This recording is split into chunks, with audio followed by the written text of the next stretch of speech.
Monsieur Federico, nous sommes ici à Deauville, le mondial de CCE.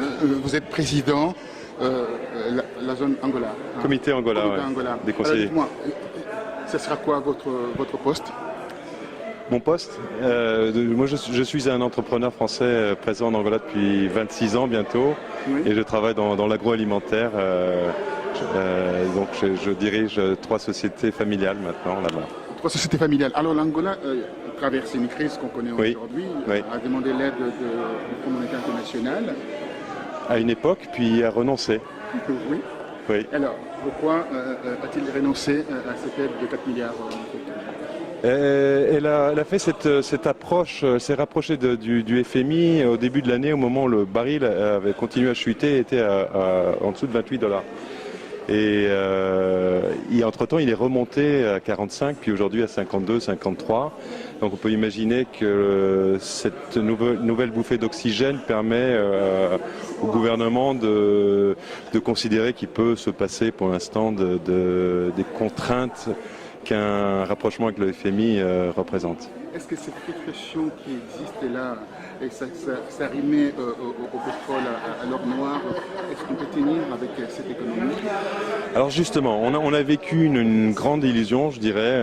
On parlait de l'Angola comme le nouvel Eldorado de l'Afrique il y a encore 3 ans. Et nous, les acteurs du marché angolais et les Angolais en général, on vivait dans une illusion et on ne prenait pas conscience de l'importance du pétrole dans notre économie, qui représente encore 95% des ressources en devises. Donc on est complètement dépendant de ce monoproduit dont on ne contrôle pas du tout, on n'influence pas du tout le cours. Donc ça ne dépend pas de l'Angola. Donc l'Angola aujourd'hui est une victime collatérale de la crise du baril. Elle le souffre dans sa chair. Et contrairement à la crise antérieure de 2009, qui avait duré beaucoup moins de temps, maintenant, je veux croire qu'on vit une crise qui nous ouvre de nouvelles opportunités, et notamment la prise de conscience qu'il faut diversifier l'économie. Alors, une nouvelle opportunité, on regarde l'Angola, c'est l'Eldorado, même s'il y a eu une crise pétrolière, c'est toujours l'Eldorado. Un pays de fort potentiel. Ouais. Tout à fait, absolument. Le président Eduardo Santos travaille pour, d'ailleurs, aujourd'hui, il a encore plébiscité Absolument. pour les années à venir. Mais le logement poserait un problème aujourd'hui. Il y a des logements vides, il a construit, tout va. Il y avait des logements vides. C'était sa promesse électorale, c'est une des promesses électorales aux élections antérieures. Et effectivement, ils ont construit des dizaines, voire des centaines de milliers de logements. On en a parlé, c'était polémique parce qu'effectivement, il y avait une ville satellite de Luanda qui était vide et c'était impressionnant pendant plus d'1 an, mais aujourd'hui, elle est occupée. Et malgré cet effort, il y a encore beaucoup à faire dans le secteur du logement, dans le secteur des infrastructures en général.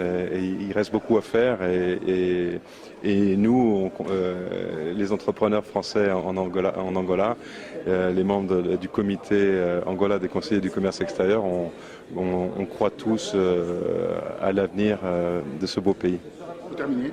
Une question concernant la ville. La ville de Luanda est extrêmement chère, l'une des plus chères au monde. C'est vrai. Alors le dollar, on achète le coca à $10 par exemple, c'est hyper cher. Comment faire-vous pour ramener... C'est fini tout ça. C'est fini, la monnaie s'est dévalorisée officiellement de plus de 60%. Les expatriés qui ont accès à la devise, contrairement à la plupart d'entre nous, bénéficient aujourd'hui d'un gap entre le marché officiel, le taux officiel de 170 pour $1 à 550 pour ce même dollar au marché parallèle. Donc c'est devenu une ville très bon marché pour les expatriés, pour certains expatriés aujourd'hui. Merci à vous, merci infiniment. Merci à vous, merci.